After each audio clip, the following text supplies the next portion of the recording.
Hello ladies and gentlemen, MDFashionCo.collectibles here, and today I have a quick play, another adventure from the quick play saga. This Prowler's on the roof. Let's get into it. I clutch at the end, but first roll the intro. He had a dream to play Aliens Fireteam. He collects themes. He's got high self-esteem. He's credible. He's unforgettable. He's commendable. He's MDFashionCo.collectibles. Okay? Now this one was a doozy, ladies and gentlemen. Again, who is playing in OCE, Aliens Fireteam Elite? Is the game dead already? I could only find one boy, and I had to queue up twice. But anyway, we have an intense gameplay right here. And the thing is, when you're playing intense with one other person who is not the best at the game, not a pro gamer like me, and a bot, it literally makes it a challenge, an absolute challenge. And you'll see at the end, everybody dies but me, and I'm forced to clutch it. So this is very, very good practice. Well, there goes the beep. My peas are in the microwave. I now have some fish and chips and peas and tartar sauce, and it's just out of the oven, so I'm not actually going to eat it yet. I'm just going to leave it there because nothing is worse, well, few things in my opinion are worse, than having a delicious meal, but ruining it because your mouth burns. Anyway, this is actually quite a difficult... When you're playing with randoms, this is quite a difficult room because it's hard to communicate that you should stand at the door. Wow, these hardened incendiary sentry guns actually come in useful. And playing intense, as I said, if you're playing with a bot and a guy who isn't very good, it is definitely intense to say the least.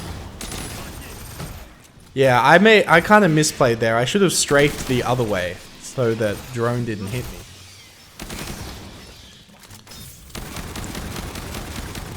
But other than that, we see some fast, high damage gunner gameplay as usual. Loving this auto shotty for the gunner, and loving just this auto build in general. I think automatic guns are made for gunner. Why? Because the higher fire rate, the quicker you're going to get your rack 'em up. I keep calling it rack 'em up. It's actually stay on target. I call it rack 'em up because in Killing Floor 2, the great game Killing Floor 2, the ability that acts similar to stay on target is called rack 'em up. And also, I should play some more Horde mode, but I can't find anyone to play with. Goodness me, if you're in the OCE area and you want to play Horde mode on high difficulties, or honestly any difficulty, Horde mode's great. I can beat it on intense. I can beat Horde mode on intense. However, with two bots, they definitely die at the end.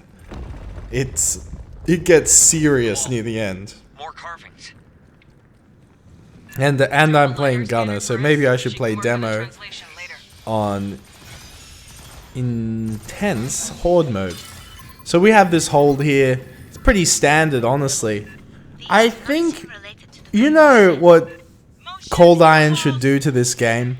Cold Iron should make, when you go into the quick play thing, show how many people are looking for a game on each difficulty.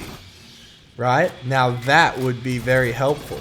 Because then I can be like, oh, okay, so everybody's queuing up for casual. I'm going to just jump into a casual game. Because I want to play with 3 people. I do not want to play with one other person in the bot. And I definitely do not want to play with both the bots. And I think anybody that's played this game knows that.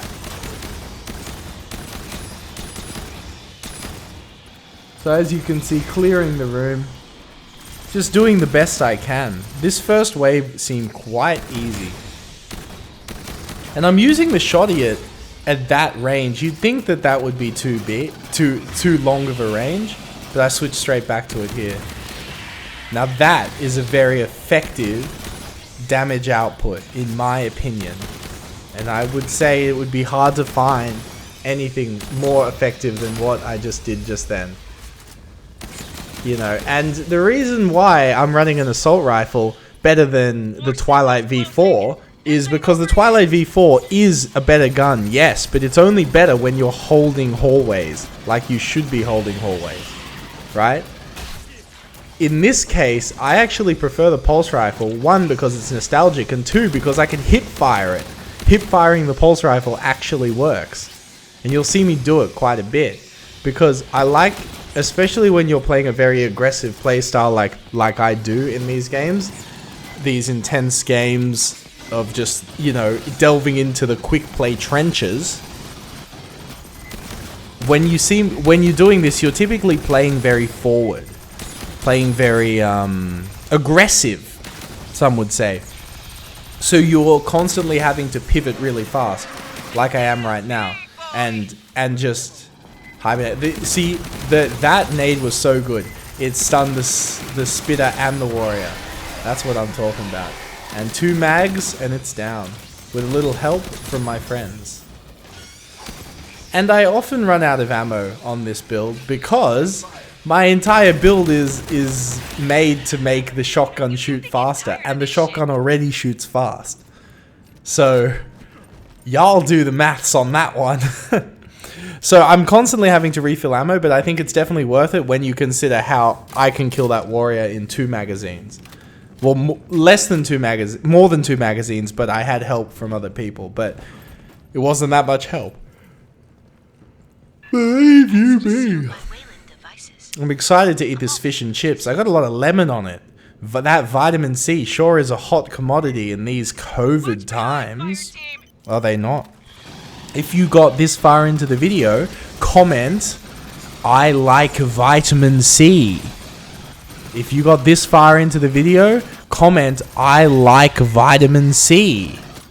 And also, join the Steam group and the Discord group below, all the pro Aliens Fireteam players. As I said, I'm an insane level Aliens Fireteam player. I'm only playing intense because ain't nobody trying to play. Because pro boys is hard to find, of course, because they're high value. So things that are high value don't just, you know, they aren't just lying around on the ground. If you catch my drift, things like gold, for example. Is it high value because you can't find it? I think it's high value because it's desirable, and as a result, it's very hard to find because everybody, you know, they've picked up the low-hanging fruit. So in this part, I've managed to convince him that we're doing it this way. And I actually take my pulse rifle out. I reload it too early. I should have kept it firing there.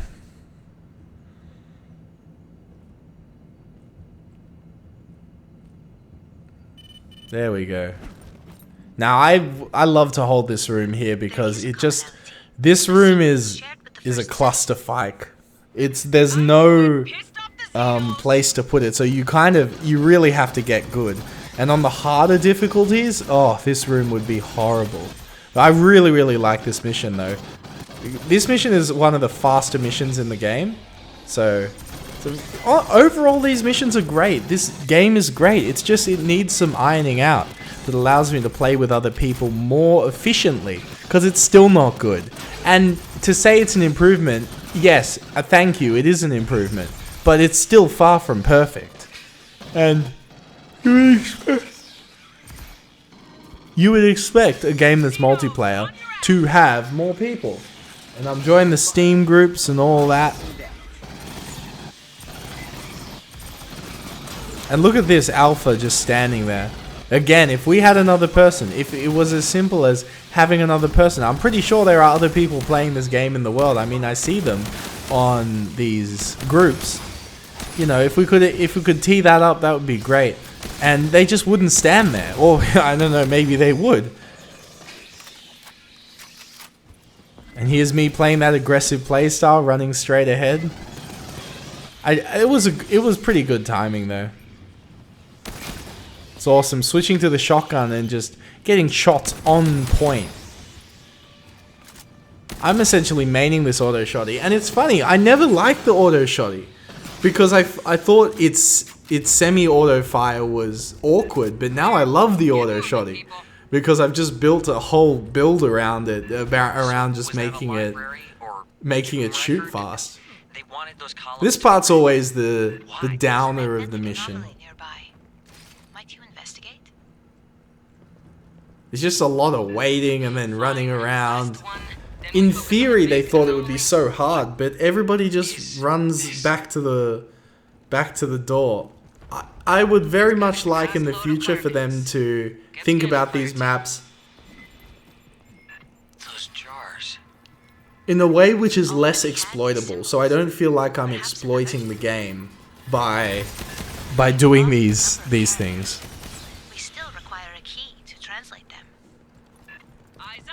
What's the yawn counter? How many times have I yawned during this? I've had a very, very full day, ladies and gentlemen. I've done a lot of errands, but that's good. You know, I was feeling kind of bad halfway through the day, like, damn, I really should be doing more. And thankfully, I did do more. Thanks, with a little help from my friends. We did a little more, so that's great. And I'm still getting the Aliens Fireteam video for you boys because I love playing this game. I had a dream to play Aliens Fireteam, and also, so he's reviving Alpha. I'm pushing forward with the shotty. Notice I push forward with the shotty. I hang back with the rifle. It makes total sense, right? The close quarters weapon you use in close quarters, and the rifle, typically a longer range weapon in the same class as things like sniper rifles. You would expect nothing less. So this part's fun because it allows you to flank, and that is indeed what I do here. In fact, in this case, I make a choke point. So check this out.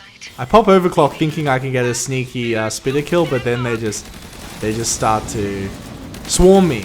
So I go make a choke point up here, which is not a horrible idea. This is not a horrible idea, but it's by no means better than just holding the door you come in. That's obviously what you would do on Insane and the high-level pro play that I do play, but this is still very high level because these boys I'm playing with are not coordinated, and just like Killing Floor 2, if boys aren't coordinated, it can make the individual who is trying to win, it can make his life a whole heck of a lot harder. And as you can see, that this is what's going to happen in this final holdout. It's alien. We can't make any assumptions. I'm definitely going to use my patience on this one. Fireteam, secure the room.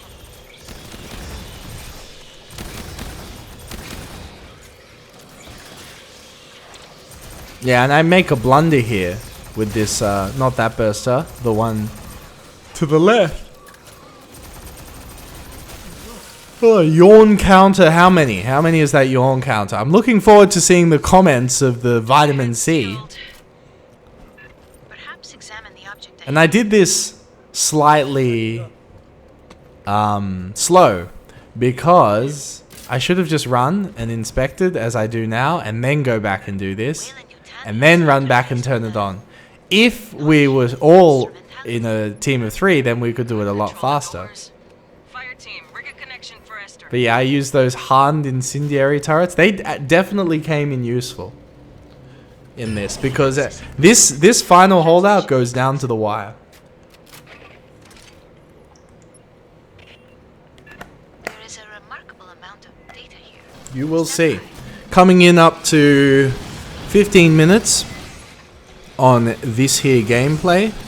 And as I said, one of the shorter missions. Typically with a mission you would see it come at around 20 minutes.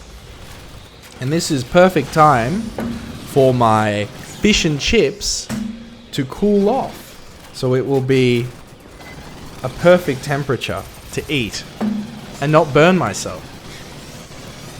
So when you're playing in high level games, you definitely want to hold one on the left, 2 on the right. or 2 on the left, 1 on the right. But I think 2 on the right makes more sense because more come to the right. And also the first crusher comes to the right, as we just saw. So again, he's picking up alpha.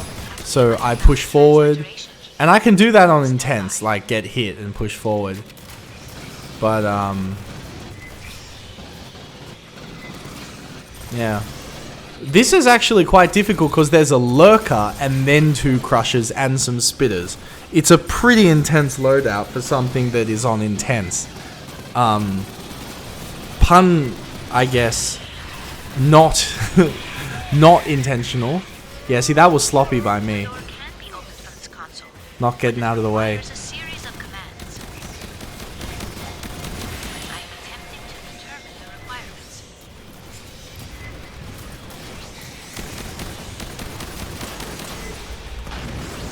Good nade. Decent nade. And I'm not afraid to use a nade at this time. Knowing that a lurker's coming, knowing that a crusher's coming, a couple crushers, I'm fine to use the nade because I typically get it back up in time. So I'm using the shotty to gain some room up here. Here comes a drone. Yeah, I just dodged that. I'm just juking that drone all the way around. And he's out. I'm looking. Yeah, see, I noticed, even though there was a crusher there, I had to get the burster. It's important in this game to... It's very important in this game to deal with the highest priority target. The highest danger target, and that's typically the one that's closest to you. Right? Yeah, so he's down, and I'm thinking, okay, I can't get him up. I just can't get him up. My health is not good enough. If I went to get him up, this is a rookie mistake. If I went to get him up, we would have all died. So I just had to leave. And there was even a spitter there, and it even hit me, which was super devastating, but I knew that there was a lurker, and I was just like, okay, I'm out. I gotta play this slow. And I can hold it here until a crusher comes, but yeah, until then, nah. So my plan with the crusher was to kite it all the way around and then wait till I had my nade it and then heal up, and then it's just easy. But thankfully there's a bug up here that you boys are about to see.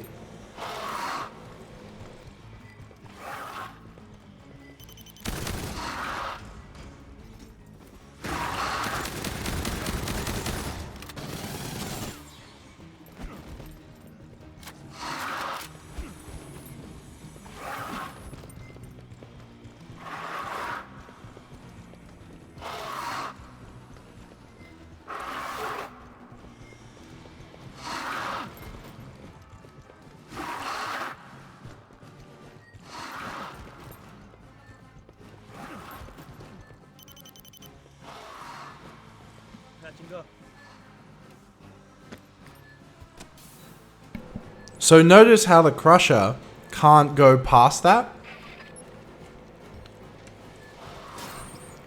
He actually can't go all the way around, so it makes it way too easy. But still, I would have naded him and healed anyway. Thankfully, I had enough ammo. If this was insane, I would not have enough ammo, and I'd have to kite him around multiple times and deal with the spitter, which is a much harder thing to do. So I'm trying to shoot his legs. I pop the overclock, and just the damage is crazy once I pop the overclock. That was a lucky dodge, because I screwed up the dodge. That's alright. And then from here on, it's over. So thank you for watching, ladies and gentlemen. Subscribe. Thank you to all the new subscribers. Join the Discord, because it's going lit boy in the Discord. And that's all it is. Enjoy, ladies and gentlemen. Ain't nothing left. Bye-bye. Let's see what Cynthia left for us to deal with. Why isn't Oh, y'all turn up right now. If you join the Patreon for $2.50 a month, you get a shout out on the videos and get to go to the Discord channel with the pros. Boys can't comment in or can't chat in unless they part of the Patreon thing. So look down below for the link and tell me what you think, boy.